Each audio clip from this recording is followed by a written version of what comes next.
Millionaire left his girlfriend to buy milk. Years later, he saw her with 3 children. The morning sun streamed through the tall windows of the bridal suite at the St. Regis, New York, casting a golden glow on Isabella Morgan's wedding dress. The custom-made Vera Wang creation hung like a pristine cloud, waiting to transform her into the bride she had always dreamed of becoming. At 32, Isabella had built a successful career as a pediatric nurse. But today was about beginning a new chapter with Alexander Richmond, the man who had swept her off her feet 2 years ago. "You look absolutely radiant," her mother Margaret whispered, as she helped adjust the cathedral-length veil. The reflection in the mirror showed Isabella's honey-colored eyes sparkling with joy, her chestnut hair styled in elegant waves, and her makeup perfect enough to grace any magazine cover. "I can't believe this is really happening," Isabella said, her voice trembling with excitement. The bustling suite was filled with bridesmaids in pale blue dresses, makeup artists putting final touches on their work, and the photographer capturing every precious moment. The wedding was set to be the social event of the season.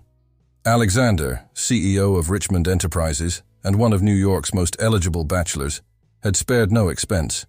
The plaza's grand ballroom awaited them, transformed into a wonderland of white roses and crystal chandeliers.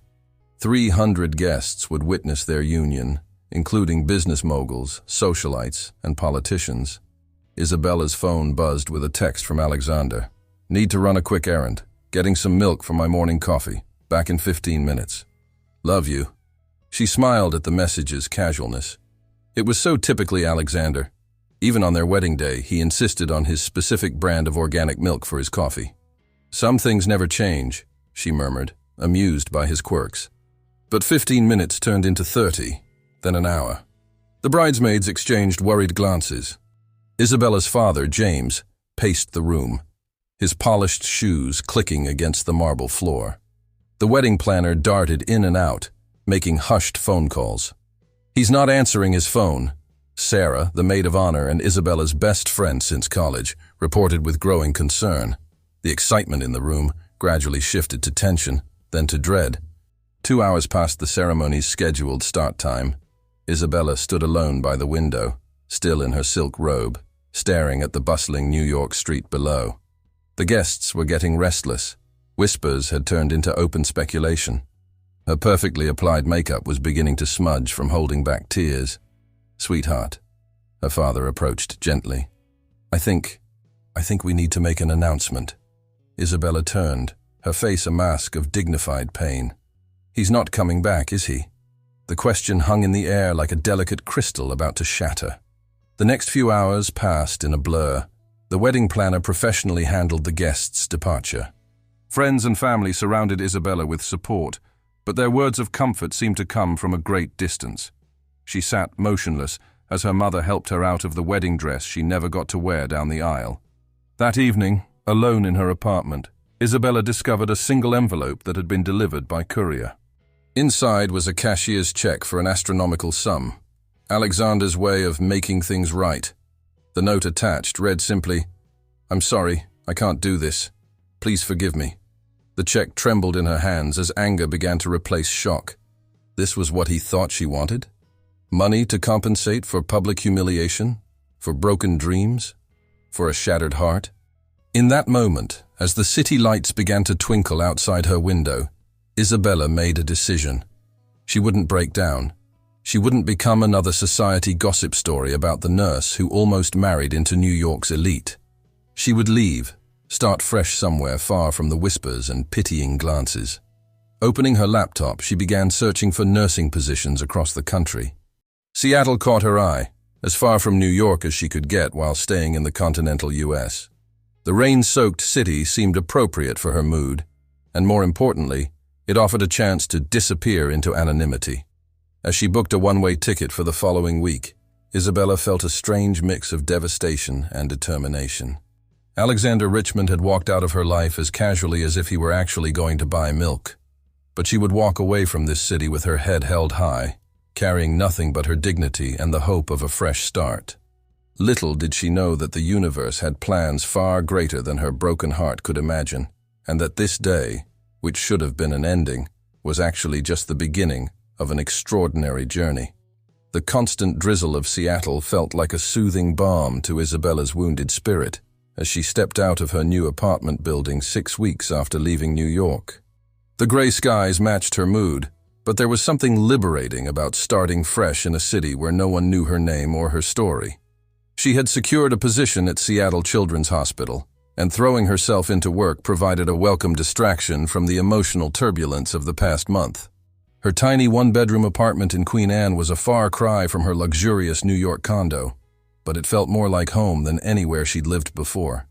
The views of the Space Needle and Elliott Bay provided a constant reminder that she was building a new life, one entirely her own. That morning, however, something felt different.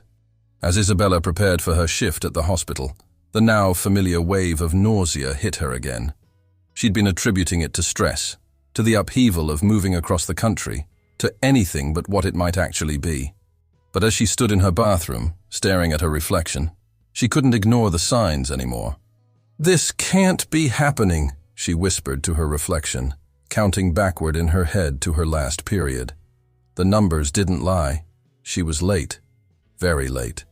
During her lunch break, Isabella slipped out to a pharmacy several blocks from the hospital, wanting to avoid any possibility of running into colleagues. She purchased 3 different brands of pregnancy tests, earning a sympathetic smile from the elderly cashier that made her cheeks burn. The 15 minutes she spent waiting for the results in the hospital's staff bathroom were the longest of her life. When all 3 tests showed positive, she slid down against the cool tile wall, her scrubs rustling against the surface. "Okay, universe," she whispered. "You have a twisted sense of humor."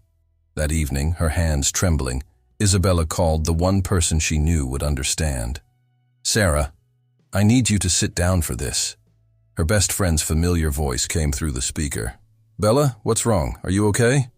"I'm pregnant," Isabella said, the words feeling foreign on her tongue. There was a long pause on the other end. "Oh my God," Sarah breathed. Are you going to tell him?" Isabella's hand instinctively moved to her still flat stomach. "No," she said firmly. "Alexander gave up any right to know when he walked out. This baby is mine." "Honey," Sarah's voice softened, "you should probably schedule an appointment with an OB/GYN before making any decisions." The next morning, Isabella sat in her new doctor's office, fidgeting with the edge of her sweater as Dr. Elena Martinez reviewed the ultrasound screen. The doctor's expression shifted from professional interest to surprise. "Ms. Morgan," she said, adjusting the ultrasound wand slightly. "I'm seeing something interesting here." She turned the screen towards Isabella. "Do you see these 3 distinct shapes?" Isabella's heart stopped. "3?" she whispered. "Congratulations," Dr. Martinez smiled warmly. "You're carrying triplets." The room seemed to spin. Isabella gripped the edges of the examination table, her knuckles turning white. Triplets. 3 babies. 3 little lives growing inside her, each one a piece of her and him. As she walked home that evening, the Seattle rain having finally cleared to reveal a stunning sunset over Puget Sound, Isabella felt a strange sense of peace settling over her. Yes, this would be challenging. Yes, this would change every plan she'd ever made. But these babies were a gift. They were her future, her family, her chance to create something beautiful from the ashes of her broken engagement. She stopped at a small boutique that caught her eye, drawn to a display of baby clothes in the window. Inside, she found herself touching soft onesies and tiny socks, imagining 3 little beings wearing them. The shop owner, a kind-faced woman named Rose, noticed her looking lost among the baby items. "First time, Mom?" she asked gently. Isabella nodded, then found herself laughing through sudden tears. "First time mom of triplets, actually. I just found out today."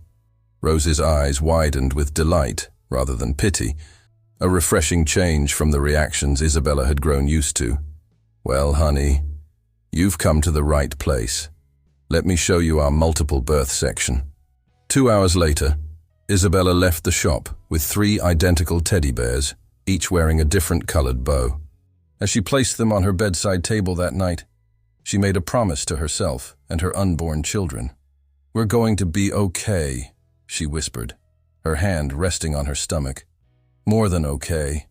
We're going to be extraordinary.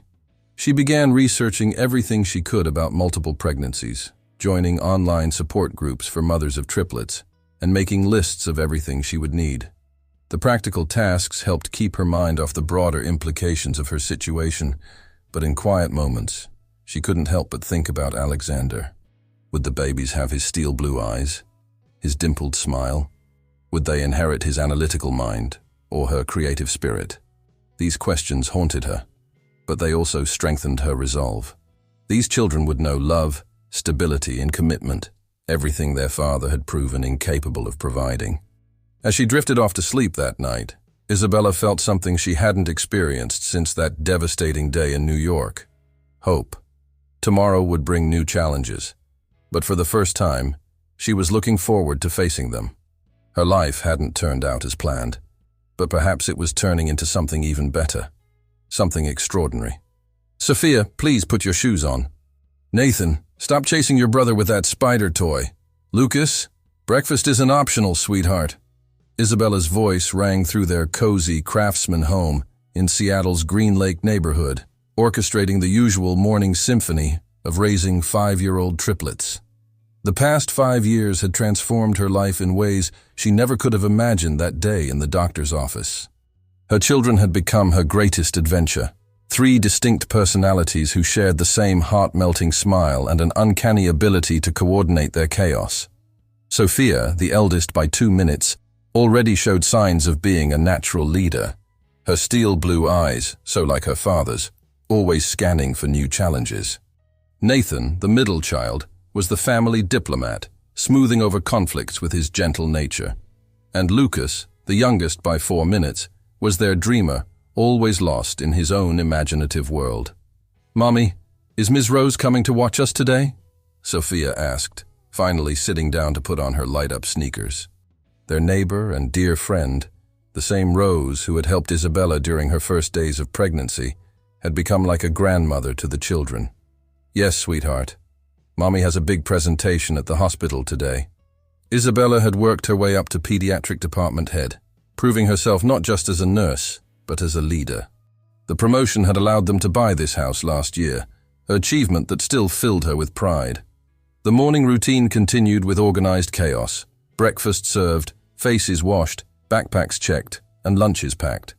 Isabella had mastered the art of multitasking, her hands braiding Sophia's hair while reciting Nathan's show and tell schedule, and simultaneously reminding Lucas to eat his toast.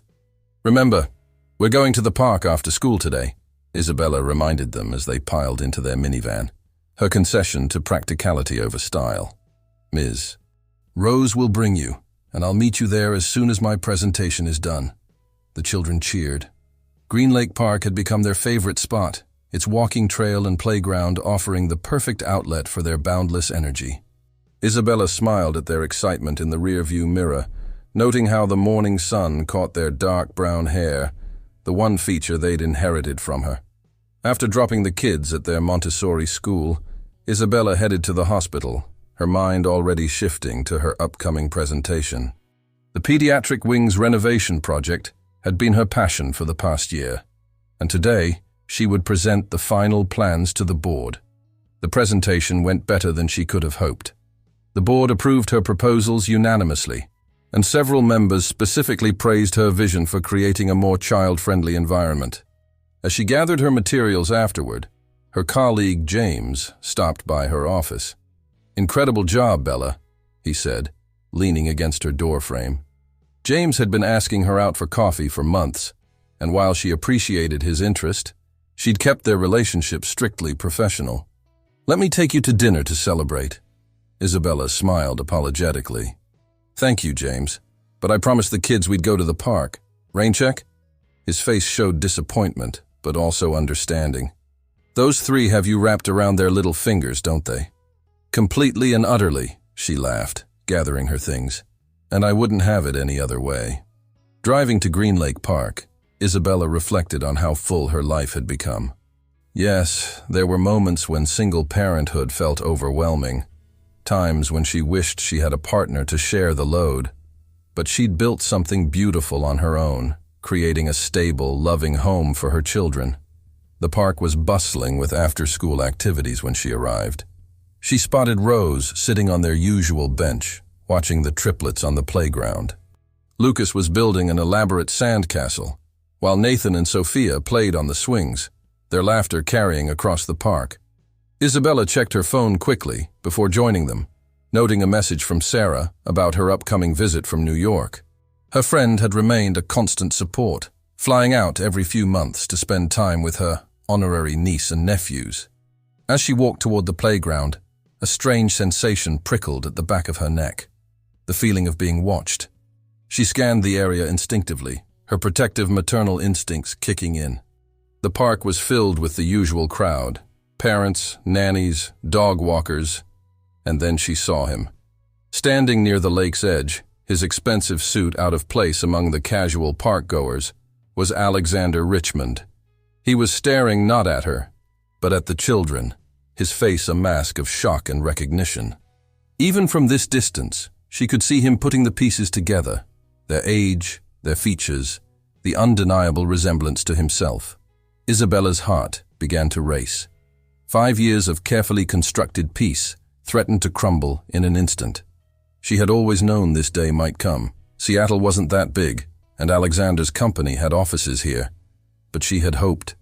Before she could decide whether to confront him or gather the children and leave, Sophia spotted her. "Mommy!" her daughter called out joyfully, jumping off the swing and running toward her. Nathan and Lucas quickly followed suit, their triple embrace momentarily pushing all other concerns aside.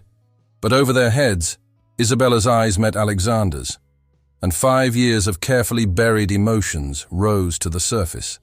In that moment, she knew their carefully constructed world was about to change forever. Alexander Richmond stood frozen by the lake's edge, his world tilting on its axis. The 3 children embracing Isabella were like mirrors reflecting his own childhood photos. The same jawline, the same nose, even the way the little boy tilted his head was painfully familiar. Their existence hit him with the force of a physical blow, and 5 years of carefully maintained control began to crack. He watched as Isabella ushered the children toward the parking lot, her movements quick but composed. The practiced ease with which she managed all 3 of them spoke of years of experience, years he'd missed, years he could never get back. The realization felt like a knife twisting in his chest. Back in his penthouse office at Richmond Enterprises' Seattle headquarters, Alexander paced the floor, his usual methodical thinking scattered to the winds. He'd come to Seattle 2 years ago to oversee the company's West Coast expansion, never knowing that destiny had placed him in the same city as his children. His children. "Simon," he called his private investigator on speed dial. "I need everything you can find on Isabella Morgan. Current address, employment, and her children." Within hours, a comprehensive file landed on his desk. Isabella had built an impressive life for herself. Department head of pediatrics at Seattle Children's Hospital, homeowner in Green Lake, active in the community. The triplets, Sophia, Nathan, and Lucas, attended Brighton Montessori. Their birth certificates listed no father. Alexander's hands trembled as he read their birth date. The timing aligned perfectly with their last night together, just before what should have been their wedding day. The day he'd let his fears overwhelm him. The day he'd made the biggest mistake of his life. That evening, as Seattle's lights twinkled to life outside his office windows, Alexander finally allowed himself to remember the real reason he'd left. It wasn't cold feet or a simple case of wedding jitters. It was the paralyzing fear that he would become his own father. Distant, critical, destroying everything he touched. The irony that his attempt to prevent that very fate had led him to abandon his own children was not lost on him. The next morning, Isabella was reviewing patient charts when her assistant appeared at her office door. "Dr. Morgan, these just arrived for you." She wheeled in 3 enormous gift baskets, each one personalized with the children's names in elegant calligraphy. Isabella's heart sank as she read the accompanying card. "I know I have no right, but I would like to meet them. Please call me. Alexander." She crumpled the card in her fist, anger and anxiety warring in her chest. The baskets were filled with thoughtfully chosen items, art supplies for Lucas, a science kit for Nathan, and a junior chess set for Sophia. He'd done his homework, learned about their interests. The thought both impressed and terrified her. "Take these to the children's ward," she instructed her assistant. "The patients will enjoy them." But Alexander Richmond hadn't built a business empire by giving up easily. Over the next week, he seemed to materialize everywhere, outside the hospital at lunchtime, at the coffee shop near her house, even at the vintage bookstore where she took the children on weekends. He never approached when the triplets were present, maintaining a respectful distance, but his presence was impossible to ignore. Finally, after a particularly long day at the hospital, Isabella found him waiting by her car in the parking garage. "This has to stop," she said, her voice steady despite her racing heart. "You're bordering on stalking. They're my children too, Isabella." His voice was rough with emotion. "I have a right to know them." "A right?" She laughed bitterly. "You lost any rights when you walked out 5 years ago. You can't just appear out of nowhere and expect to be welcomed into their lives." "I was wrong," he admitted, running a hand through his silver-streaked dark hair. "I was a coward. But please, give me a chance to make it right." "Make it right?" Isabella's carefully maintained composure cracked. "Do you have any idea what it was like? Dealing with a high-risk pregnancy alone?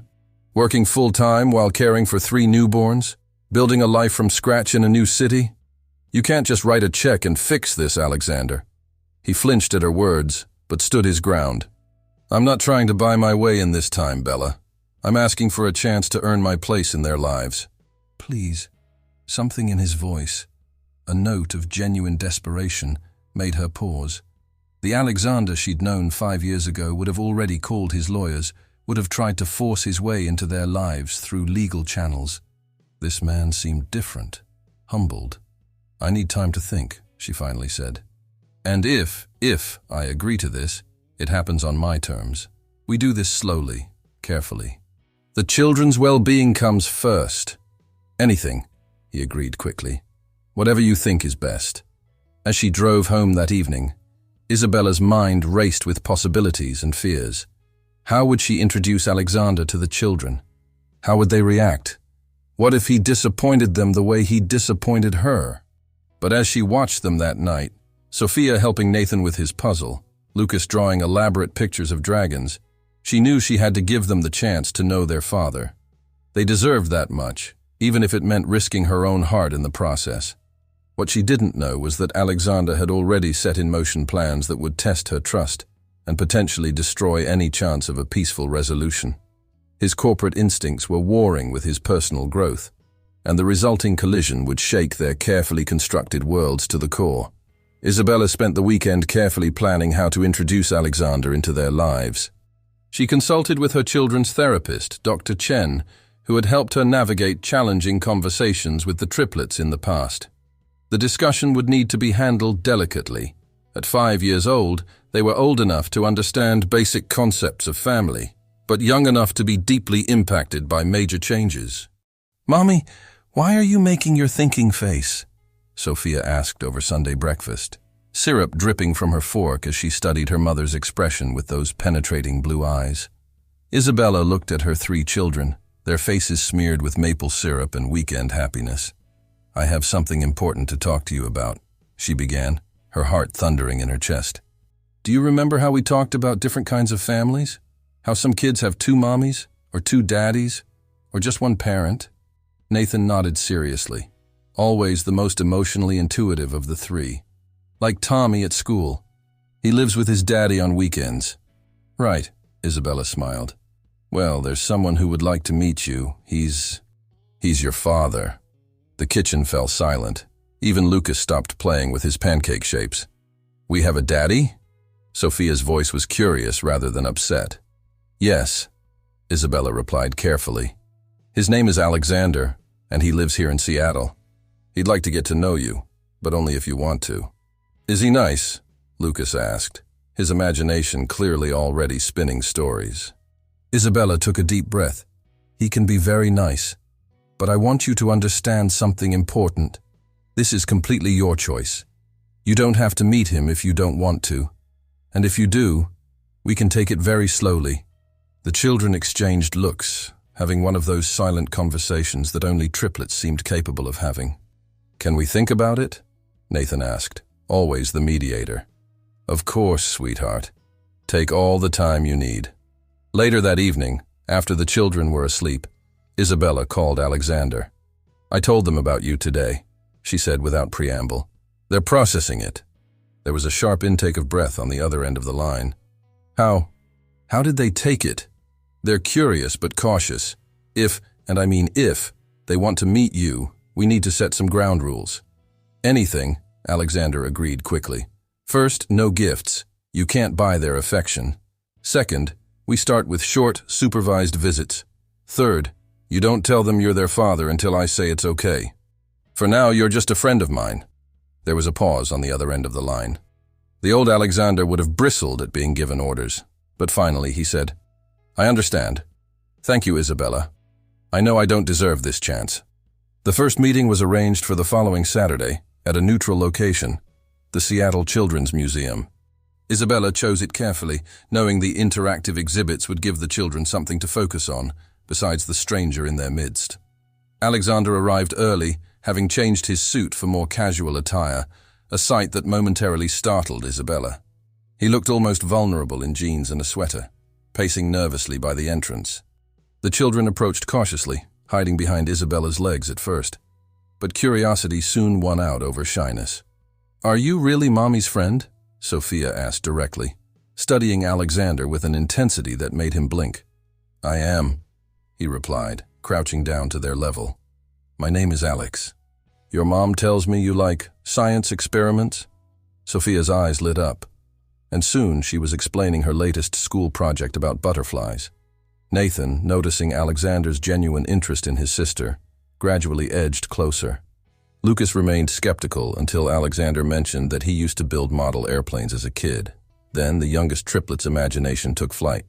Isabella watched the interaction with a mix of emotions she couldn't quite name. Alexander was different with the children. The corporate mask she remembered from their relationship had slipped away, replaced by something more genuine, more human. Did you see? Lucas exclaimed later that night as she tucked him into bed. Alex knows how to make paper airplanes that do loops. He helped me with the pulley exhibit, Nathan added sleepily. Can we see him again? Sophia asked, her analytical mind clearly already forming opinions about this new person in their lives. Isabella felt tears prick at her corners of her eyes. If you'd like to, yes. Over the next few weeks, they settled into a careful routine. Alexander would join them for short activities, a trip to the zoo, an afternoon at the park, story time at the library. He never pushed, never demanded more than the children were willing to give.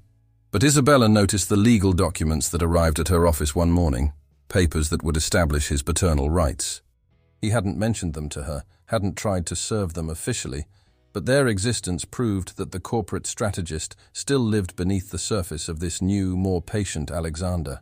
She slipped the papers into her desk drawer, uncertain how to feel about them.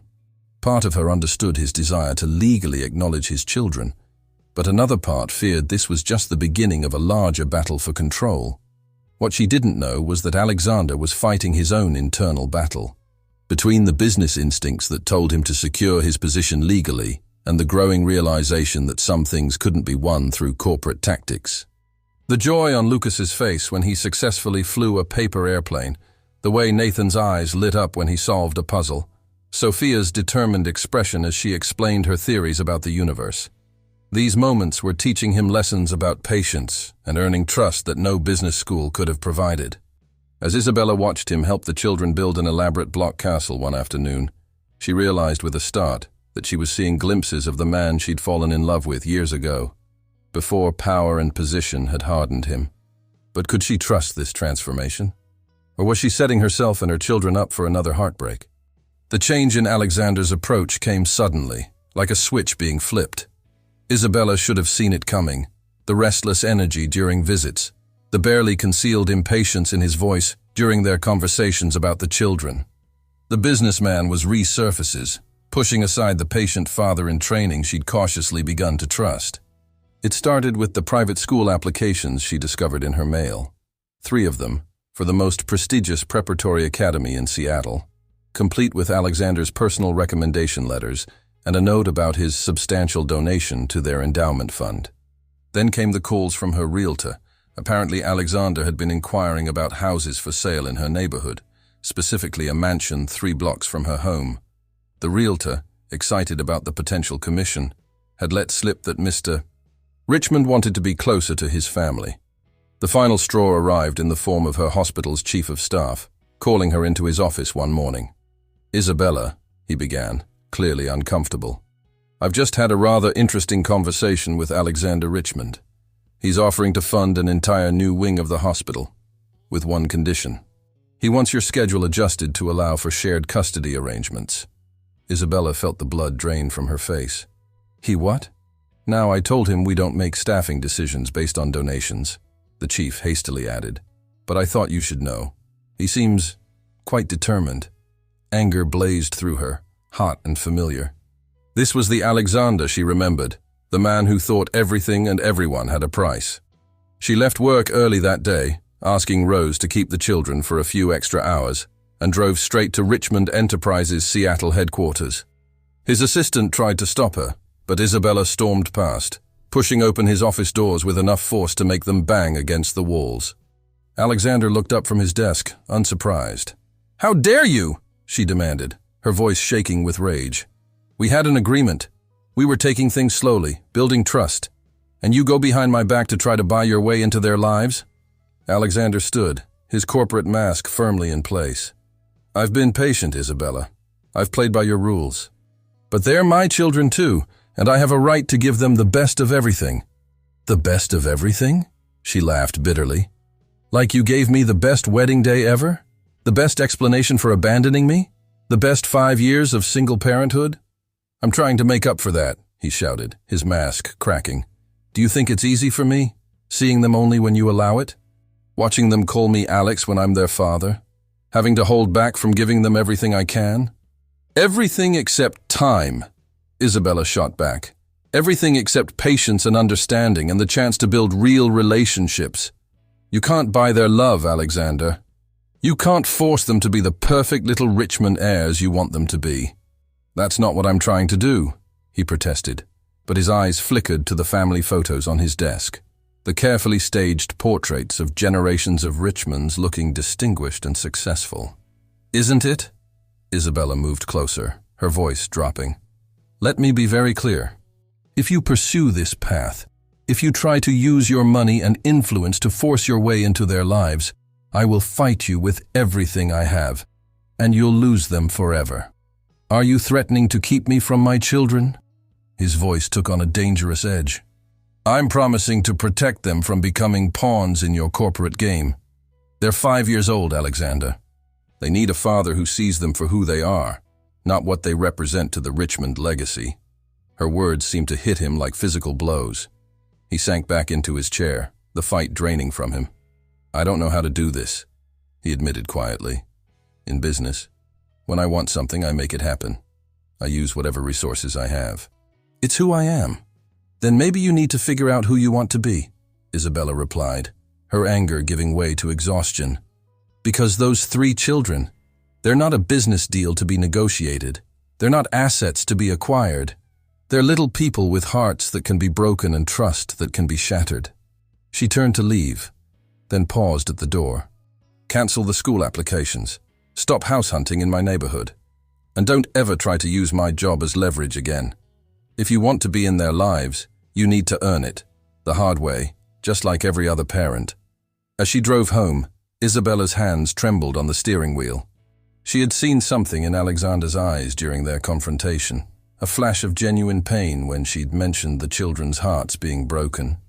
Maybe, just maybe, that was the crack in his corporate armor that needed to be widened.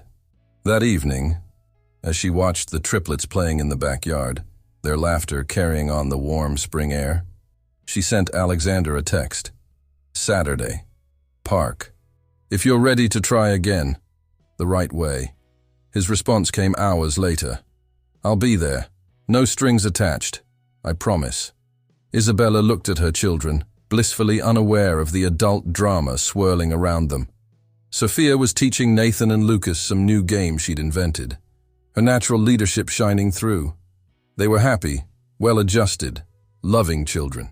She had to believe that Alexander could learn to see that their greatest worth lay not in what they could become, but in who they already were. The Saturday following their confrontation, Alexander arrived at the park without his usual polished appearance. His hair was slightly disheveled, his casual clothes showed signs of actual wear, and for the first time since their reunion, he looked genuinely uncertain. He found Isabella and the children at their usual spot near the playground. Instead of rushing forward with activities or gifts planned, he hung back, watching as Lucas constructed an elaborate sandcastle. Nathan organized a game of tag with some other children, and Sophia practiced her cartwheel on the grass. "The rules are the same," Isabella said quietly, approaching him. "But this time, I need you to really see them. Not as Richmond heirs, not as extensions of yourself, but as who they are." Alexander nodded, his throat tight. "I've been doing a lot of thinking since our discussion. I've been seeing a therapist, actually." The admission clearly cost him something in pride, but he continued, "She's helping me understand why I handle things the way I do." Isabella's expression softened slightly. "That's a good start." Throughout the afternoon, Alexander forced himself to do something he'd never been particularly good at. He listened. Really listened. When Lucas talked about his imaginary dragon friend who helped build the sandcastle, Alexander didn't try to redirect him to more practical activities. When Nathan showed concern for a younger child who fell down, Alexander watched as his son's natural empathy turned tears into smiles. But it was Sophia who truly tested his new approach. "Alex," she said, fixing him with those eyes so like his own, "why do you look sad sometimes when you watch us?" The question caught him off guard. The old Alexander would have deflected, would have turned it into a lesson about emotional control. Instead, he took a deep breath and sat down on the grass beside her. "Sometimes," he said carefully, "when grown-ups make mistakes, they feel sad about missing important things. And I missed a lot of important things with you three." Sophia considered this with the serious expression she reserved for complex problems. "But you're here now," she said simply. "Yes," he replied, his voice rough. "I'm trying to be." That evening, after the children had gone home with Isabella, Alexander sat in his office, staring at the family portraits on his wall. Generation after generation of Richmond men, all wearing the same mask of success and control. He thought about his own father, who had measured love in achievements and affection in stock portfolios. The next week brought small but significant changes. Alexander started attending parenting classes, learning about child development and emotional intelligence. He read books about raising multiples, joined online forums for fathers of triplets, and even started a journal to process his feelings, something the old Alexander would have dismissed as pointless sentimentality. During his visits with the children, he learned to follow their lead instead of trying to direct every interaction. When Lucas wanted to spend an entire afternoon making up stories about cloud shapes, Alexander lay in the grass beside him, adding his own imaginative touches to the tales. When Nathan showed him his collection of rescued insects, Alexander listened with genuine interest to explanations about each tiny creature's characteristics. Isabella noticed the change in him, particularly in how he handled frustration. When Sophia refused to participate in a science experiment he'd carefully planned, the old Alexander might have pushed or tried to bribe her into cooperation. Instead, he asked her what she would prefer to do, leading to an impromptu dance party in the park that had all three children teaching him their favorite moves. "You're different," Isabella observed one afternoon as they watched the children on the playground. "The Alexander I knew would have had a conniption over getting his designer clothes dirty, making mud pies with Lucas." He smiled ruefully, brushing dirt from his knees. "The Alexander you knew was terrified of being like his father, but was becoming him anyway. These three, they're teaching me what my father never could. That love isn't earned through performance or measured in achievements." "And what about the legal papers?" she asked carefully. "The ones in my desk drawer?" Alexander was quiet for a moment, watching as Nathan helped a younger child up the slide stairs. "I'd like to earn the right to be legally recognized as their father," he said finally. "But I want to earn it through trust and love. not through lawyers and court orders. When you think I'm ready, if you ever think I'm ready, we can talk about it. The weeks turned into months, and slowly, almost imperceptibly, Alexander became a steady presence in their lives. He learned each child's favorite bedtime story, their individual comfort foods, their unique ways of showing affection. He discovered that Sophia processed emotions through logic, that Nathan expressed love through small acts of kindness, and that Lucas needed space to dream before dealing with reality. One rainy afternoon, as they all huddled under the covered picnic area at the park, Alexander found himself in the middle of a serious discussion about why unicorns weren't invited to dinosaur birthday parties. Looking at their earnest faces, he realized something profound. He was happier explaining imaginary social dynamics to his children than he had ever been closing million-dollar deals. Isabella watched this transformation with cautious optimism. The man who had once tried to buy his way into their lives was learning that the most valuable currency in parenting was time, patience, and unconditional love. But as Alexander grew closer to the children, she faced her own challenges, protecting her heart while allowing him into their lives and preparing for the day when they would inevitably ask why their parents weren't together like their friends' parents were. The question came on an ordinary Tuesday evening, as Isabella braided Sophia's hair for bed. "Mommy," her daughter began, with that tone that always preceded something significant, "why doesn't Alex live with us like Emma's daddy lives with her?" Isabella's hand stilled in Sophia's hair. She'd been preparing for this moment, but the reality of it still made her heart skip. Nathan and Lucas, who had been playing with their Lego blocks on the floor, looked up with sudden interest. "Yeah," Lucas chimed in. "And how come we didn't know him before? Did he live in another country like Peter's dad?" Isabella took a deep breath, sitting down on Sophia's bed. The children immediately gathered around her, sensing the importance of the moment.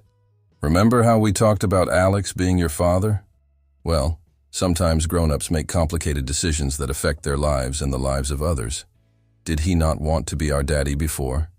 Nathan asked quietly, his sensitive nature picking up on the underlying emotions. The question pierced Isabella's heart. "Your father, Alex. He was scared of being a daddy. Sometimes people get scared of important things, and instead of facing their fears, they run away from them. Like when I was scared of swimming, but then I learned how," Lucas offered. Isabella smiled, grateful for the simple wisdom of children. "Something like that, yes. But now he's trying to learn how to be a good father, just like you learned to swim. Is that why he looks at us like he's trying to memorize everything?" Sophia asked, displaying her characteristic perception. "Because he missed stuff before?" "Yes, sweetheart. He missed a lot of things, and now he's trying very hard to make up for lost time." The conversation might have ended there, but Nathan, ever the emotional compass of the trio, asked the question Isabella had been dreading. "Do you love him, Mommy?" The room fell silent. Isabella chose her words carefully, aware that her answer would shape their understanding of love and relationships. "I loved him very much once, and now I respect that he's trying to be a good father to you. Sometimes that's more important than the kind of love you're asking about."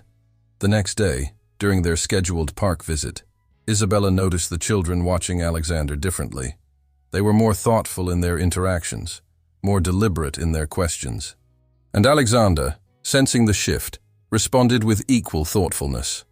"Alex," Sophia said during their snack break, "were you really scared of being our daddy?" Alexander nearly choked on his water. His eyes met Isabella's across the picnic table, and she gave him a slight nod. Permission, to be honest. "Yes," he admitted, setting down his bottle. "I was very scared. My own father. He wasn't very good at showing love. He thought being a good father meant giving his children things instead of time and understanding. I was afraid I would be the same way. But you're not," Nathan said with conviction. "You play with us and listen to our stories and help us build things." "That's because I'm learning," Alexander replied, his voice thick with emotion. "From you three. You're teaching me how to be a better person, not just a better father." Lucas, who had been unusually quiet, suddenly asked, "Can we call you Daddy instead of Alex now?" The question hung in the air like a soap bubble, fragile and iridescent with possibility. Alexander's eyes filled with tears, the first time the children had ever seen him cry. "I would like that very much," he managed to say, "but only if you're all ready, and only if your mother agrees." 3 pairs of eyes turned to Isabella. She felt the weight of the moment, the potential for both healing and hurt. "If that's what you want, yes. But remember, you can always change your minds or go back to calling him Alex. There's no pressure." That evening, as Isabella prepared dinner, she overheard the children in the living room practicing saying "daddy" in different ways, giggling at how strange and wonderful the word felt on their tongues. The sound made her heart ache with a complex mixture of joy and pain. Later, after the children were asleep, she found herself sitting on her front porch, looking at the stars. Alexander, who had stayed to help with bedtime stories, joined her. "Thank you," he said simply, "for letting them know the truth, for giving me the chance to explain myself." "They deserve to understand," Isabella replied, "and you've earned the right to tell your side of the story." They sat in comfortable silence for a moment before Alexander spoke again. "I've been thinking about what Nathan asked you, about love." Isabella tensed slightly. "Alexander, no, please let me finish. I'm not trying to resurrect what we had. But I want you to know that learning to love our children properly has taught me how wrong I was about love in general. It's not about control or appearances or even grand gestures. It's about showing up, day after day, even when it's hard. It's about putting someone else's needs before your own. The lesson I wish you'd learned 5 years ago," Isabella said softly. "I know, and I'll spend the rest of my life making up for that mistake. Not to win you back, but to be worthy of being their father. And maybe someday, worthy of being your friend." As he left that night, Isabella watched him walk to his car. No longer the immaculate corporate titan who had reappeared in their lives months ago, but a man humbled and transformed by love for his children. The anger she had carried for so long was slowly being replaced by something else: respect for the person he was becoming, and hope for the future they could build as co-parents. As autumn painted Seattle in shades of gold and crimson, the newly defined family structure began to take shape. Alexander had moved into a modest house in the neighborhood. Not the mansion he'd initially planned, but a warm, welcoming space with rooms decorated to each child's preferences. Every other weekend, the triplets would stay with him, filling the house with laughter and chaos. One Sunday morning, as Alexander attempted to make pancakes under the supervision of 3 very opinionated 5-year-olds, he realized how much his life had changed. His designer kitchen, once pristine and barely used, was now covered in flower handprints and sticky maple syrup. "Daddy, you're doing it wrong," Sophia declared, standing on her step-stool beside him. "Mommy says you have to wait for the bubbles before you flip them." "Yeah, and you forgot the chocolate chips in mine," Lucas added, peering at the pancake with disapproval. Nathan, ever the peacemaker, offered, "It's okay, Daddy. Practice makes perfect." Alexander laughed, a free and genuine sound that would have shocked his board members. "Well, then I guess we'll just have to make more pancakes until I get it right." The new routine had its challenges. There were forgotten stuffed animals that required late-night exchanges between houses, disagreements about bedtimes and screen time, and the occasional clash of parenting styles. But there were also moments of pure joy that made it all worthwhile. Isabella found herself adjusting to the new normal as well. Having every other weekend to herself was both liberating and strange. She started taking art classes, reconnecting with friends, and remembering who she was beyond being just a mother. The real test came when parent-teacher conferences arrived at the Montessori school. Both Alexander and Isabella attended, sitting side by side as Ms. Thompson discussed each child's progress. "Sophia shows remarkable leadership qualities," the teacher began, "though sometimes she can be a bit forceful with her opinions." Alexander and Isabella exchanged knowing looks. They'd both been on the receiving end of their daughter's determined personality. Nathan continues to be the class mediator. Just last week, he resolved a conflict between 2 students over sharing the blocks. And Lucas, well, his creativity in storytelling is extraordinary, even if he sometimes gets so caught up in his imaginary worlds that he forgets about math lessons. As they left the conference, Alexander said quietly, "They're perfect just as they are, aren't they? Even with their challenges. Maybe especially because of them." Isabella nodded, remembering his earlier obsession with making them fit the Richmond mold. They're perfect because they're themselves. The following week brought the school's annual fall festival. Alexander arrived early to help set up, wearing jeans and an old sweatshirt, working alongside other parents to arrange hay bales and hang decorations. Isabella watched as he chatted with other fathers, no longer the intimidating businessman, but just another dad worried about his kid's sugar intake at the candy apple station. "Your ex seems different," Sarah commented, having flown in from New York for her monthly visit. "More human." "He is different," Isabella agreed. "The children have changed him. Or maybe they've just helped him become who he always could have been." The festival was a whirlwind of activity. Lucas won the costume contest with his homemade dragon outfit, a joint project between both households.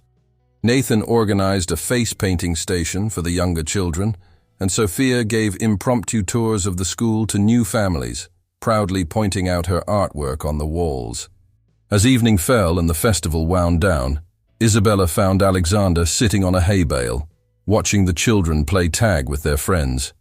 He had a slight smile on his face, one she recognized from their dating days, before corporate pressures and family expectations had hardened him.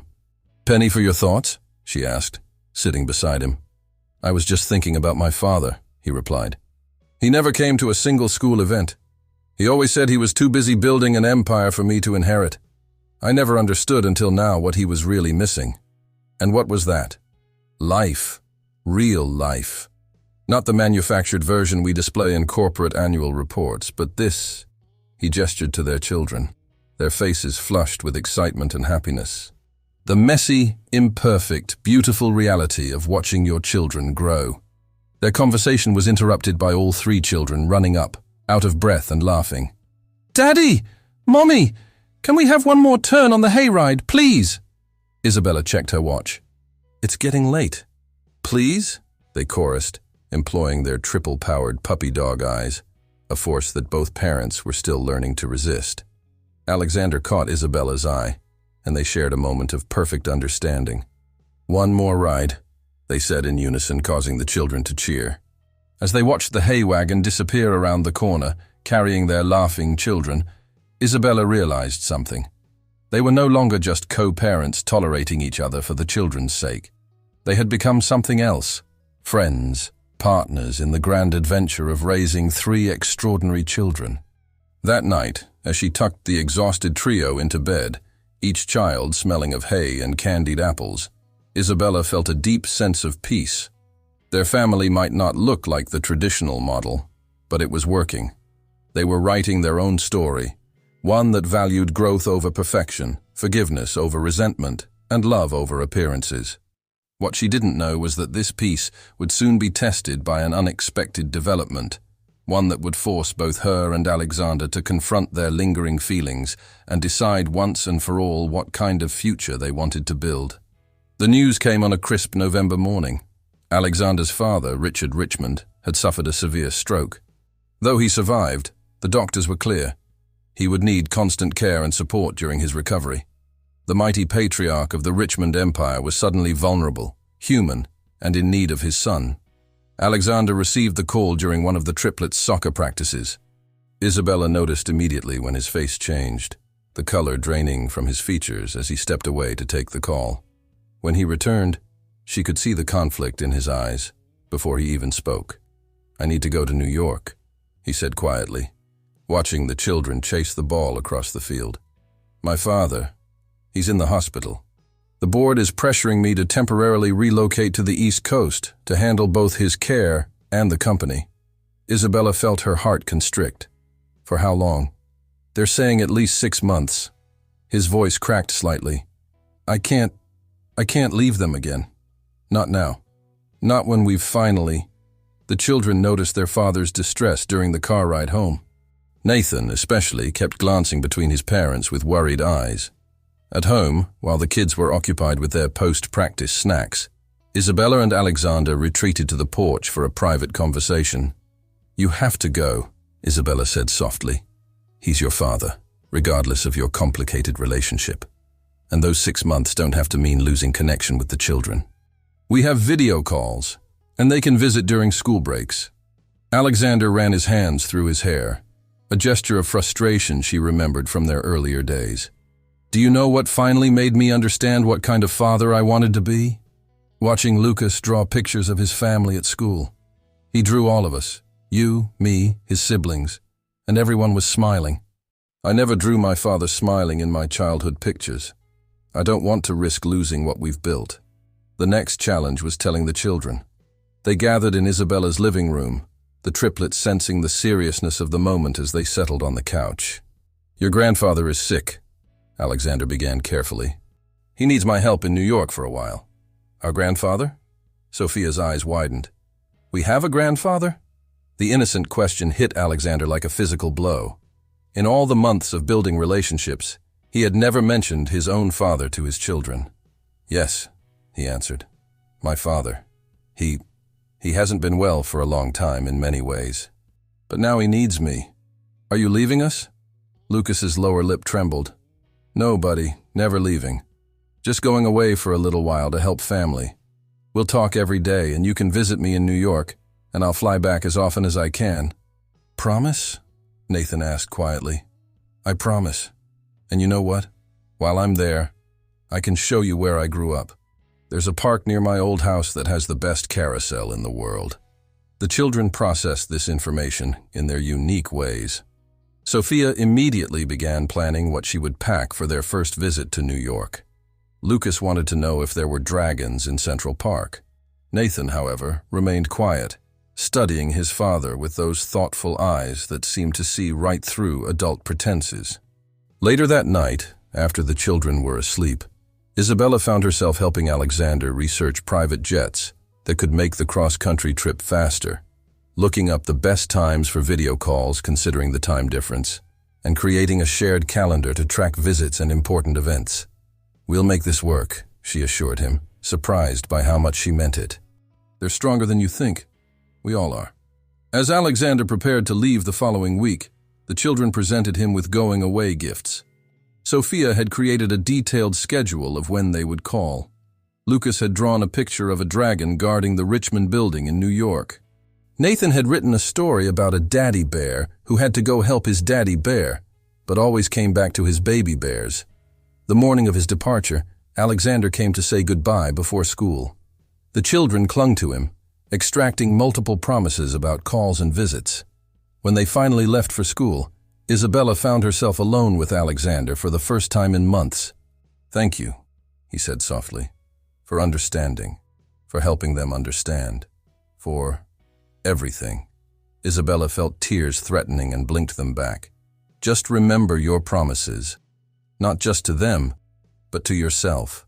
Don't let the corporate world pull you back into who you used to be. I won't, he assured her. I can't. They changed me too much for that.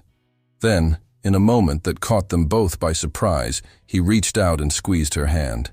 The touch sent an unexpected jolt through Isabella, awakening feelings she thought she'd safely buried.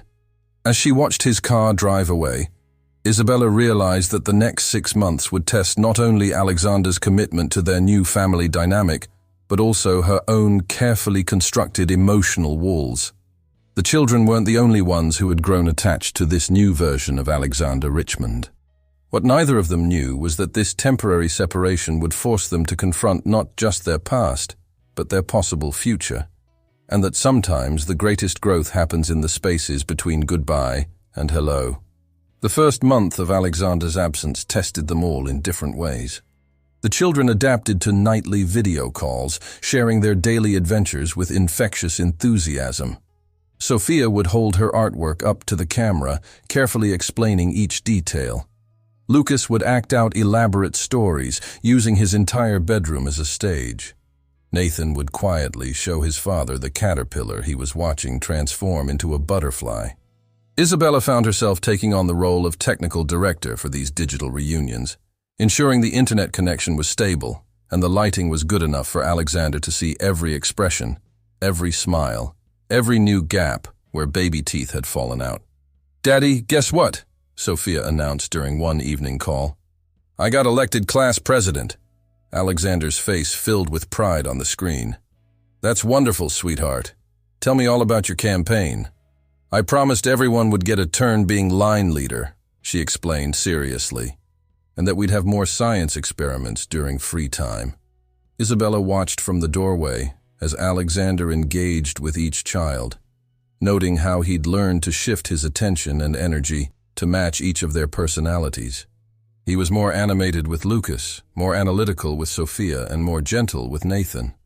The corporate mask she'd once known so well had been replaced by something far more precious: authentic, fatherly love. The Christmas season brought its own challenges. Alexander had planned to fly back to Seattle, but a major snowstorm on the East Coast grounded all flights. The disappointment in the children's faces was heartbreaking. "I have an idea," Isabella said, seeing their sadness. "Why don't we set up the laptop at the dinner table on Christmas Eve? Daddy can join us virtually for our traditional hot chocolate and cookie decorating." The children brightened at this suggestion, and soon they were planning an elaborate virtual Christmas celebration. Alexander arranged for presents to be delivered to both houses, and they agreed to open them together over video call. On Christmas Eve, Alexander's face appeared on the laptop screen, set up at the head of the dining table. He was wearing the matching Christmas pajamas the children had insisted everyone needed to have, and Isabella felt an unexpected warmth in her chest at the sight. "Daddy, look!" Lucas held up a cookie he'd decorated. "It's Santa riding a dragon instead of reindeer." "Very creative, buddy," Alexander laughed. "Much more efficient than reindeer, I'd say." As the evening progressed, Isabella found herself forgetting that Alexander wasn't physically present. The way he engaged with the children, the natural flow of conversation, the shared laughter. It all felt surprisingly intimate, despite the digital barrier. Later that night, after the children had gone to bed, Isabella sent Alexander a text with photos of them sleeping. Excitement for Christmas morning evident even in their peaceful faces. His response came quickly. "I miss them so much it physically hurts. I miss..." The typing indicator appeared and disappeared several times before he finally added, "I miss all of you." Isabella stared at those words, her heart racing. Before she could respond, another message came through. "I'm sorry. I shouldn't have said that. Being here, dealing with my father, seeing how much time I wasted. It makes me realize what really matters." The new year brought new developments.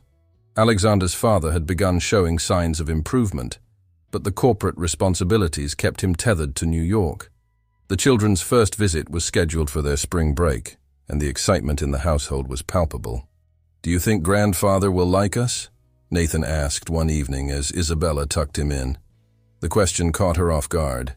"Your father loves you very much," she said carefully, "and I'm sure your grandfather will see how special you all are. But what if he's like how Daddy used to be?" Nathan's perceptiveness sometimes took her breath away. Before he learned to play and laugh, Isabella sat on the edge of his bed, choosing her words carefully. "People can change, sweetheart. Your daddy proved that. And sometimes, seeing people we love change for the better can help us change too." The spring break trip arrived with much anticipation. Isabella helped the children pack, making sure they each had their comfort items: Sophia's journal, Lucas's favorite dragon stuffed animal, and Nathan's well-loved book of nature facts.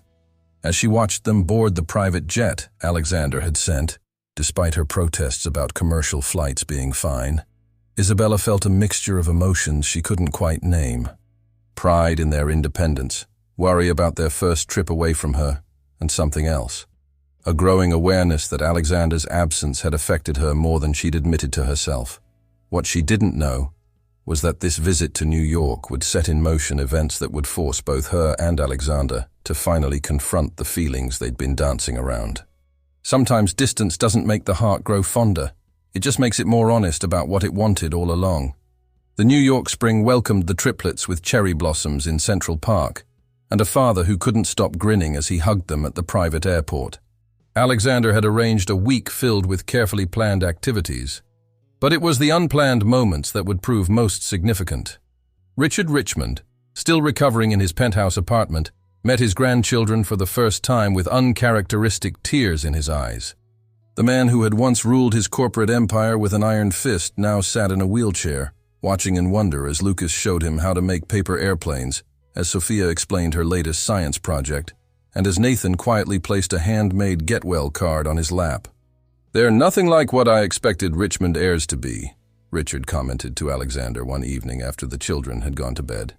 "They're better. They're real." Alexander watched his father's face soften with emotion. "That's because their mother raised them to be themselves, not what anyone expected them to be. She taught me the same lesson." The week passed too quickly, filled with carousel rides in Central Park, adventures at the Natural History Museum, and evening video calls to Isabella, who found herself missing them more than she'd anticipated.